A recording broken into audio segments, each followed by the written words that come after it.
Bismillahirrahmanirrahim. Assalamualaikum warahmatullahi wabarakatuh. Kita gas tipis-tipis ya teman-teman.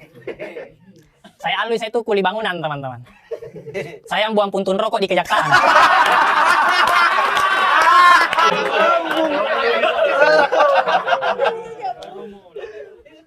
Saya itu jadi kuli karena di keluarga saya kuli bangunannya sudah jadi dinasti.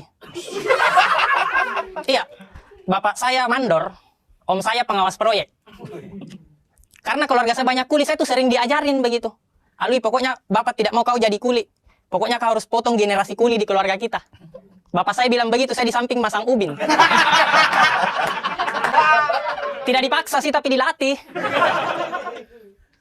Tenang nak, nanti bapak bukain jalan. Kebetulan pengawas paman kamu kok. Mungkin situasi seperti itu teman-teman pernah terjadi di keluarga politisi. Mungkin ya, mungkin. Mungkin ada bapak-bapak bilang sama anaknya, nak, pokoknya bapak tidak mau kau jadi politisi. Kau fokus jual pisang saja.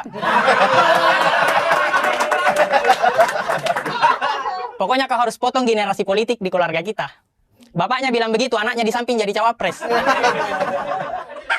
Tenang nak, nanti bapak bukain jalan. Kebetulan pengawas paman kamu kok. Mungkin ya. Cawapres Uganda. Bicara masalah kasus teman-teman, ada banyak banget kasus di sosmed itu saling hujat cuma karena berbeda pandangan politik. Ya maksud saya orang yang merasa dirinya pintar berpolitik, kenapa tidak ambil contoh ke kuli deh? Kuli bangunan kalau kerja baju partainya beda-beda, tapi akur bikin rumah loh. Iya kan? Iya kan? Iya. Benar. Karena kalau kuli bangunan bekerja berdasarkan visi misi baju partai yang dia pakai, kacau. Iya. Karena Indonesia ini bisa maju teman-teman, kalau kita ambil analoginya sama kayak kuli bangunan membangun rumah. Rumah ini bisa maju karena kuli-kulinya itu saling bahu-membahu membuat rumah dengan satu arahan dari mandor pemimpin proyek. Cuma yang jadi masalah, rumah yang sekarang yang lagi dibangun, kuli-kulinya saling sikut karena mau jadi mandor. Karena mandor punya uang, punya kuasa. Jadi kuli ini saling sikut berdasarkan visi misi partai yang dia pakai, sehingga banyak menimbulkan kasus-kasus yang berat. Ada kuli bangunan baru 2 tahun jadi kuli, masih muda banget, pengalaman minim, tiba-tiba mau jadi mandor. Maksud saya kerja dulu kuli. Belajar dulu masang ubin, jangan tiba-tiba ganti baju partai. Padahal pengawas proyek sudah bikin peraturan loh. Kuli bangunan baru boleh pulang kerja jam 5. Terserah kamu kemana. Bantuin kuli yang lain, ke CFD bagi-bagi susu, terserah. Tapi jam 5 sudah ada putusannya. Dia pulang jam 3. Ngelanggar kode etik kuli itu. Takutnya terjadi gosip antar kuli yang lain gitu. Ya enak ya dia bisa pulang jam 3. Enaklah dia kan anak mandor. Iya sih anak mandor, tapi masa tidak ditegur sama pengawas proyek? Lah dia kan pamannya. Kuli bangunan. Ini kisah nyata ya di proyek. Proyek Indonesia Maju.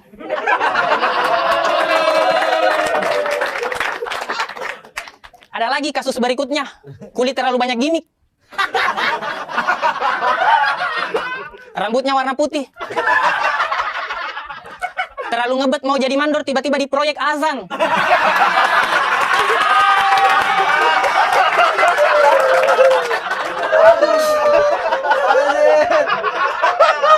Kau kan mau jadi mandor ya, kenapa azan? Pengen banget dibilang kuli agamis gitu. Ini kuli identitas ini. Om Ded, saya bisa tambah durasi tidak? Kuli ini banyak kasusnya ini. Tiba-tiba agamis, terakhir dia tiba-tiba di proyek nonton bokep. Kita kan bingung lihatnya ya. Yang paling parah, paling viral, dia pernah melarang anak muda main bola di lingkungan proyek. Padahal anak muda sudah mau main bola di lingkungan proyek, tapi dilarang, akhirnya batal. Anak muda kan mau main bola ya dikasih bola pak, jangan dikubur mimpinya. Iya kan? Anak muda kan mau main bola ya karena mau ngangkat piala, bukan mau hidup terjamin karena diangkat karyawan. Iya kan? Ada lagi kuli bangunan. Disuruh sama pemilik rumah ngurusin ruang tamu. Dimana kita tahu ruang tamu adalah ibu kota dari sebuah rumah. Karena tamu datang di situ.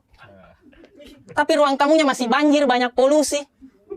Kita sih tidak masalah karena kuli ya wajar ada kekurangannya kan.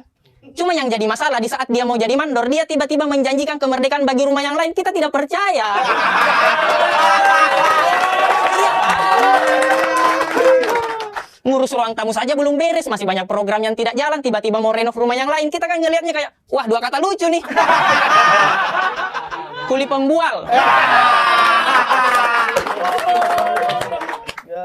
Terakhir dia bukan kuli, teman-teman. Dia cuma ada di lingkungan proyek. Cuma ibu-ibu kantin.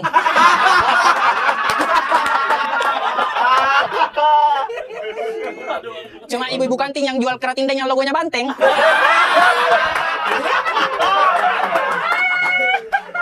Merasa dirinya punya kuasa karena dia anak mandor yang pertama.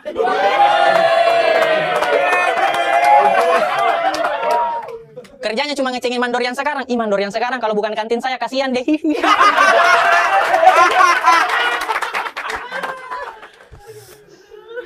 Tapi ini bukan tentang mandor, teman-teman. Ini tentang rumah yang ingin kita bangun. Rumah yang sejahtera, bebas dari korupsi. Karena percuma punya mandor gelar insinyur, etos kerja yang tinggi, sampai turun ke gorong-gorong. Kalau mau kerja, izin dulu ke ibu kantin. Saya malah kasihan sama mandor pertama, pencetus pembangunan proyek. Dia pernah bilang, perjuangan saya tidaklah berat karena melawan kontraktor dari luar. Tapi perjuangan kalian lebih sulit karena melawan kuli di proyek sendiri. Secara tidak langsung, mandor yang